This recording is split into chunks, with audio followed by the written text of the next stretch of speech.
Donc Flori, comme tu peux le voir, ton Zenkutsu, tu vois, ton tranchant extérieur du pied, il n'est pas en appui. Et donc du coup, tu te retrouves avec ta jambe arrière qui est un peu fléchie, elle n'est pas assez tendue. Voilà, il faut que tu améliores ça. Dans la deuxième photo, comme tu peux le voir, c'est encore pire. Tu as la pointe de pied arrière, tu as le talon qui est levé, donc du coup, tu as la jambe arrière qui n'est pas tendue. Donc ça, c'est ta deuxième position dans ton kata Zenkutsu. Donc là, vraiment, il faut que tu améliores cette position, que tu accentues un peu ta jambe avant, ta jambe arrière, que ta jambe arrière soit bien tendue avec le tranchant extérieur du pied bien en appui. Dans cette position-là, Flori, dans cette troisième photo, ton Kukutsu, tu peux encore l'améliorer. Ton genou doit être un peu plus à l'extérieur et tu dois descendre un peu plus. Dans la quatrième photo, c'est pareil, ton Kukutsu n'est pas terrible, tu peux agrandir encore les positions.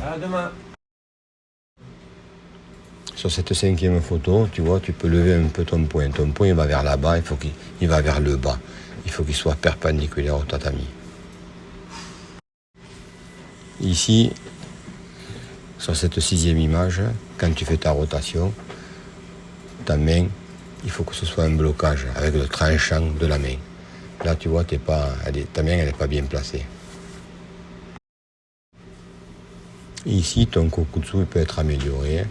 Là, le bras arrière il doit être un peu plus tendu et ton genou doit être un peu plus vers l'extérieur. Et ton pied, il faut qu'il soit dans la direction vers l'avant. Là, il est un peu tourné vers la droite. Là, c'est pareil. Avant de faire ton pivot, là, ton poing il est fermé. En fait, c'est un blocage main ouverte, comme je te l'avais montré la dernière fois. Si tu as des questions, je pourrais te le montrer. Mais là, le poing, il ne faut pas qu'il soit fermé. Regarde, comme tu peux le voir, sur cette position-là, normalement, ton poing il doit être en direction de ta trajectoire, devant, bien devant. Il est un peu tordu sur le côté, donc tu peux améliorer ça.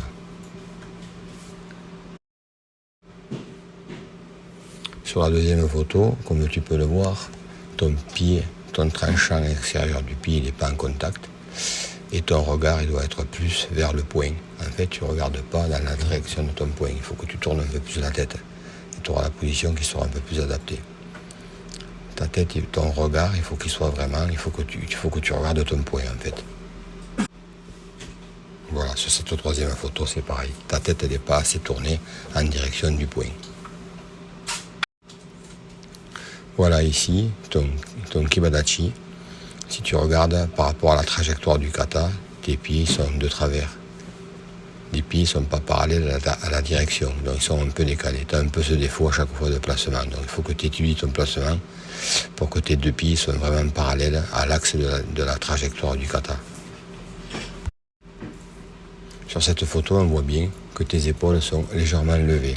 Il faut que tu rabaisses un peu tes épaules et ton poing il doit être dans l'axe du corps.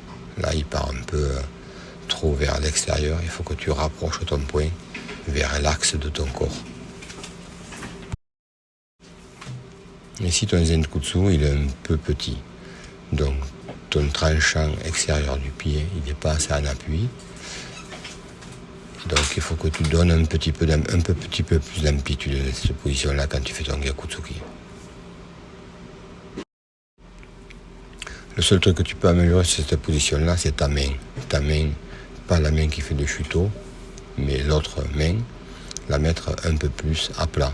Là, elle fait un peu de creux, comme si tu faisais une cuillère. Essaye d'améliorer ça, de rapprocher cette main du plexus et qu'elle soit un peu plus tendue.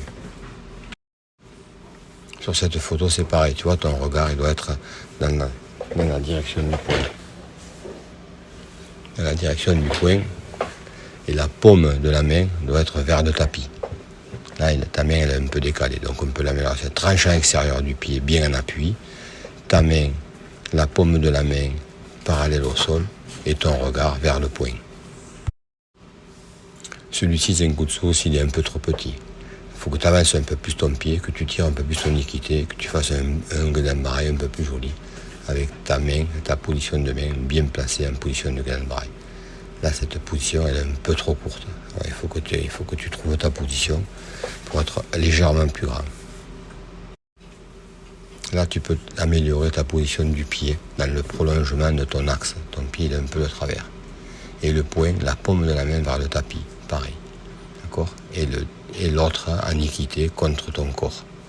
Pas comme ça levé. Il faut essayer que tu sois un peu plus précis par rapport à ça. Comme tu peux le voir sur ton kokutsu, ton genou, tu peux encore l'améliorer et le pousser un peu vers l'extérieur. Et la main, c'est pareil, la main qui est en chuteau là-bas, il faut qu'elle soit contre le plexus et un peu plus à plat. Voilà. Après, la main de devant, tu peux l'améliorer pour être dans le prolongement du corps, comme on l'a vu la dernière fois. Mais voilà, c'est assez pas mal. Mais ton genou, il faut qu'il soit un peu plus vers l'extérieur. Et sur cette dernière photo, il faut que tu apprennes à casser un peu plus le poignet. Tes poignets, ils sont presque dans, tes mains, elles sont presque dans l'allongement du bras. Il faut qu'on sente que le poignet il est cassé. Il faut que la main elle soit vraiment sur le côté. Voilà, le briefing de vous deux est terminé. Donc dans l'ensemble, c'est pas mal. On a corrigé pas mal de choses. Donc on peut encore améliorer ça. On a un mois pour améliorer tous les défauts que je viens de vous donner. Et là, ça serait top. Vous gagnerez encore 2 ou 3 points. Voilà, on refera le point, on refera un dernier point avant le passage de grade et je vous ferai une vidéo souvenir.